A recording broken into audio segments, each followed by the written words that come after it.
Welcome to future vision study centre Salem. இன்னைக்கு நம்ம unit 7ல வந்து என்சைம் பற்றி ஒரு ஷார்ட்ஸ் பார்க்க போகிறோம். ஸோ என்சைம் அப்படின்னாலே வந்து இட்ஸ் அ மாலிகுல்னு சொல்லுவோம். இட்ஸ் அ பயோ கேட்டலிஸ்டாக வந்து யூஸ் ஆகுது மெட்டபாலிக் ரியாக்ஷன்ஸ் எல்லாம். என்சைம் அப்படின்னா லிட்ரலி என்சைம் அப்படிங்கிறத இன் ஈஸ்ட் அப்படின்னு சொல்லலாம். It's refer denoted to the most important reactions ப்ரொடக்ட்ஸ்னா ethyl, alcohol, carbon dioxide, இந்த ஏஜென்சி எல்லாமே வந்து ஜைமேஸ். இப்போ வந்து ஒரு ப்ராடக்ட்லேருந்து இன்னொரு ப்ராடக்ட் வந்து ப்ரொடியூஸ் ஆகுதுன்னா இந்த ப்ரெசன்ஸ் ஆஃப் என்சைம், அந்த என்சைமோட ஆக்ட்னால தான் வந்து என்ன ஆகுனா வந்து ஒரு ப்ராடக்ட் வந்து இன்னொரு ப்ராடக்டாக வந்து மாற்றும். ஸோ இந்த என்சைம் பார்த்தீங்கன்னா வந்து பயோ கேட்டலிஸ்ட்ல வந்து எவ்வளோ என்சைம்ஸ் இருக்கும்போது more than 5000 different biomolecule reaction takes place in all living organism. ஒவ்வொரு லிவிங் ஆர்கானிசம் தான் 500க்கு மேலே பயோகெமிக்கல் ரியாக்ஷன்ஸ் நடக்கும். அப்போ 500க்கு மேலே இப்போ வந்து 5000 வரைக்குமே வந்து டிஃப்ரெண்ட் டைப்ஸ் ஆஃப் பயோகெமிக்கல்ஸ் வந்து நடக்கும். அப்போ 5000னா அப்போ 5000 என்சைம்ஸ் வந்து நம்மளுக்கு அங்கே கிடைக்கும். இப்போ 500னா 500, 1000னா 1000 என்சைம்ஸ் வந்து அங்கே வந்து இன்வால்வ் ஆகும். ஸோ டிஃப்ரெண்ட் கேட்டலிஸ்ட் ப்ராசஸில் வந்து கெமிக்கல் ஃபார்மேஷன்ஸ்க்கு வரும். ஸோ இந்த என்சைம்ஸ் வந்து என்சைம்ஸ் ஆர் த ப்ரோட்டீன்னு சொல்லுவாங்க. It's will be damaging and inactivities, it's will be prone.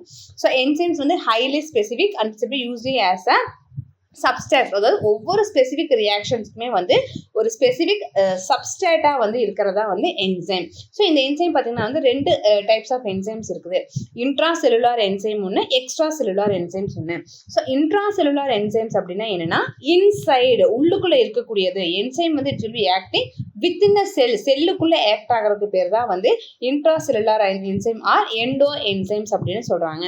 So இதில் வந்து மெட்டபாலிக் ரியாக்ஷன்ஸோட செல்ஸ் பார்த்தீங்கன்னா ரெஃபர் டு மெட்டபாலிக் என்சைம்ஸ் வந்து இதில் வரும். ஸோ இது வந்து மோஸ்ட்லி பார்த்தீங்கன்னா வந்து பிளான்ட்ஸ் அண்ட் அனிமல்ஸில் தான் வந்து நடக்கக்கூடியது.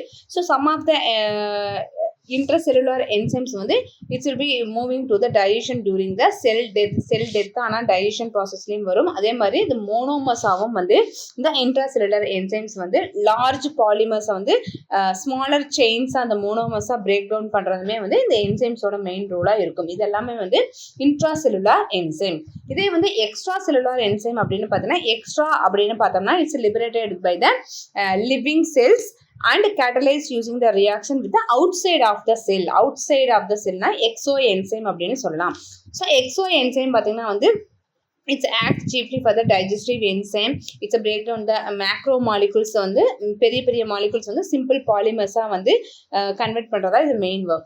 ஸோ அதர் அப்படின்னு பார்த்தோன்னா வந்து அப்போ enzyme, it is the protein component of enzyme அப்படின்னு சொல்லி இதெல்லாமே எக்ஸ்ட்ரா செல்லுலர் என்சைமில் வரக்கூடியது. ஸோ நான் ப்ரோட்டீன் பார்ட் வந்து கோஃபேக்டர், அதாவது இன்ஆர்கானிக் அயான் கோ என்சைம்ஸ் எல்லாமே வந்து கேட்டலிஸ்ட் ஆக்ஷன்ஸ் மூலமாக வந்து கொடுக்கறதா வந்து ஹோலோ என்சைம்ஸ் அப்படின்னு சொல்கிறாங்க. இதுவுமே வந்து இந்த எக்ஸ்ட்ரா செல்லுலர் என்சைம் கூட வரக்கூடியது. ஸோ இதை பேஸ் பண்ண ப்ரீவியஸ் இயர் கொஷின் இது. இந்த கொஷினோட ஆன்சர்ஸ் என்னவா இருக்கும்னு சொல்லிட்டு நீங்கள் ரீட் பண்ணி உங்களுடைய ஆன்சர்ஸை கமெண்டில் கொடுங்க. டஃப்பான டாபிக் ஏதாவது இருந்துச்சு அப்படின்னா அதையும் உங்களுடைய கமெண்டில் கொடுங்க. அதையும் வந்து நம்ம நெக்ஸ்ட் வீடியோவில் நம்ம அதை பற்றி பார்க்கலாம். தேங்க்யூ.